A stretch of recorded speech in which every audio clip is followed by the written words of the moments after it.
Oakhaven was a village where houses huddled together like friends sharing secrets. The houses were small and cozy. They were made of stone with thatched roofs. Gardens burst with flowers. The scent of baking bread always filled the air. It was a place where children played freely. Their laughter echoed through the narrow, winding lanes. The villagers of Oakhaven were known for their kindness. They helped each other. They shared their joys and sorrows. They believed in the simple things, hard work, honesty, and the warmth of a close-knit community. Life in Oakhaven was peaceful and predictable. The villagers worked hard. They farmed the land. They tended their animals. They traded goods at the bustling weekly market. The rhythm of their lives was as familiar as the changing seasons. In the heart of Oakhaven lived a boy named Thomas. He was a quiet boy, small for his age. His eyes were wide and observant. He had a mop of unruly brown hair that seemed to have a life of its own. Thomas was always watching, always listening. Thomas wasn't as strong as the other boys in the village. He couldn't lift heavy sacks of grain. He wasn't as fast either. He couldn't outrun them in the fields. This made Thomas feel small and insignificant. He wished he could be brave and bold like the heroes in his bedtime stories. Every day, Thomas helped his mother with her chores. He fed the chickens. He collected eggs. He weeded the vegetable garden. He dreamed of adventure. He longed for a chance to prove himself. After his chores, Thomas would often wander off on his own. He explored the nearby meadows and the edges of whispering woods. The woods were said to be full of mystery and danger, but Thomas was drawn to their silent, shadowy depths. One evening, a strange silence fell over Oakhaven. The village, usually bustling with life, seemed eerily quiet. The usual sounds of children playing and villagers chatting were gone. The playground, once filled with laughter, stood empty, and the market, typically alive with the hum of conversation, was deserted. The air felt heavy. A sense of unease settled over the village like a thick fog. Dark clouds loomed overhead, casting long shadows over the homes and fields. The villagers gathered in the square, their faces etched with worry. Mothers clutched their children close, and fathers exchanged anxious glances. The reason for their fear soon became clear. A murmur spread through the crowd as they looked towards the village elder. The village elder, a wise old man with twinkling eyes and a long white beard, stepped forward. His presence commanded respect, and the crowd fell silent. His voice trembled as he spoke. "My dear friends," he began, his tone heavy with sorrow. "The stream," he announced, his voice hoarse with worry. "It has run dry." The words hung in the air, heavy and foreboding. The stream was the lifeblood of Oakhaven. It had always flowed, providing sustenance and life to the village. It provided water for their crops, their animals, and their families. Without it, the fields would wither, and the livestock would perish. Without it, their livelihood was at stake. The once fertile fields were already showing signs of distress, and the animal troughs were dry. Panic spread through the crowd like wildfire. Voices rose in fear and confusion, and the square was filled with the sound of desperate cries. The villagers looked at each other in dismay.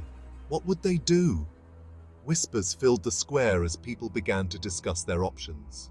Some spoke of seeking help from neighboring villages.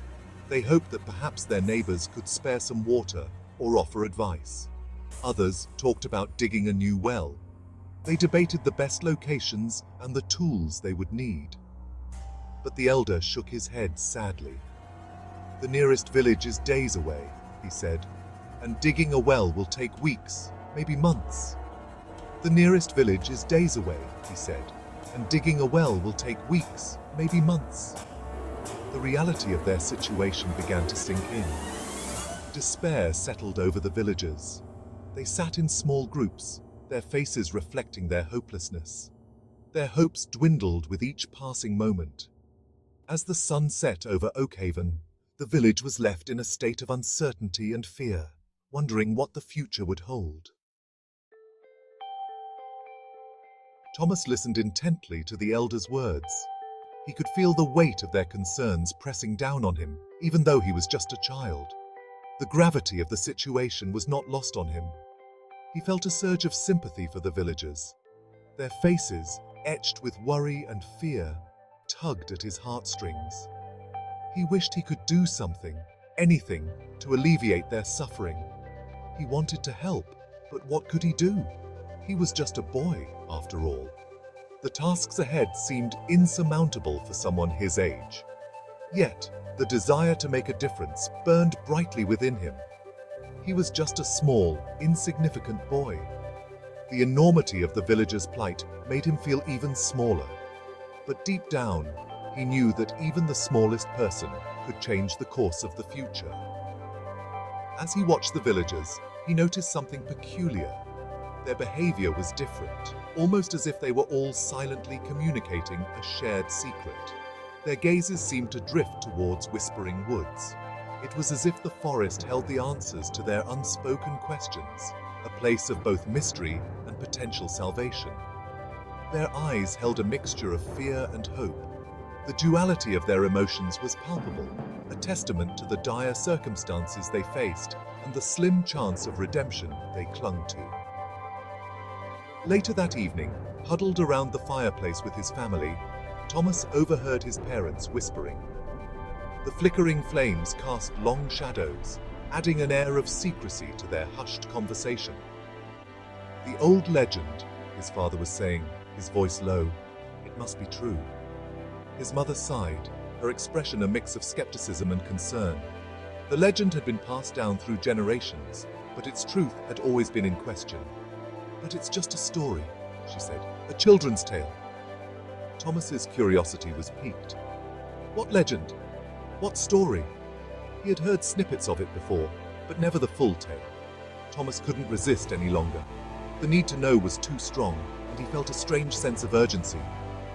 What are you talking about? He asked, his voice trembling with a mixture of excitement and apprehension. The words tumbled out before he could stop them. His parents exchanged a worried glance. They had hoped to shield him from the harsh realities of their world, but it seemed that the time for secrets was over.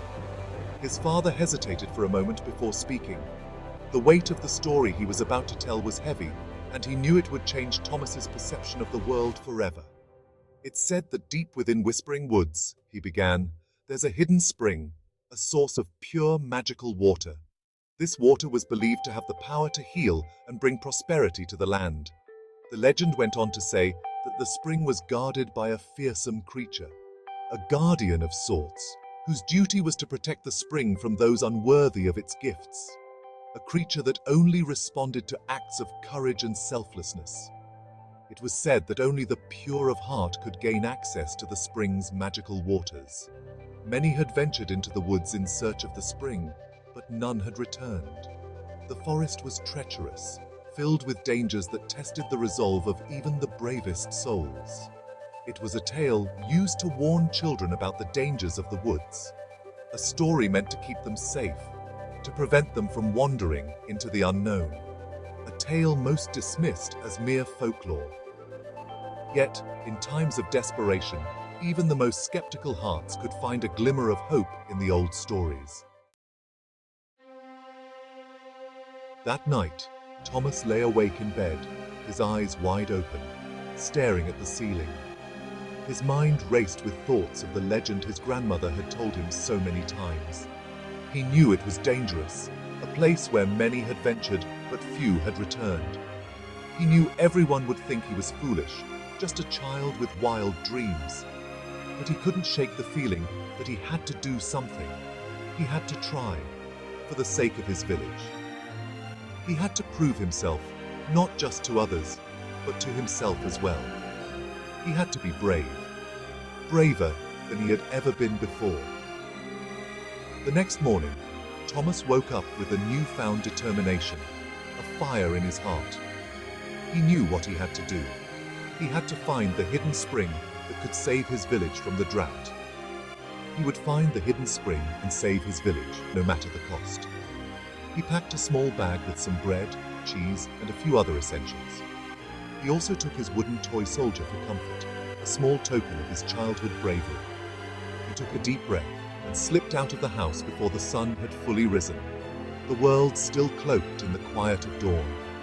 The air was cool and damp as Thomas entered Whispering Woods, the place of legends and fears. The trees towered above him like ancient giants, their branches forming a dense canopy that blocked out the sunlight. The forest floor was littered with fallen leaves and tangled undergrowth, making each step a cautious one. The only sounds were the chirping of unseen birds and the rustling of small animals, creating a symphony of nature. As Thomas ventured deeper into the woods, he felt a growing sense of unease, the weight of the forest pressing down on him.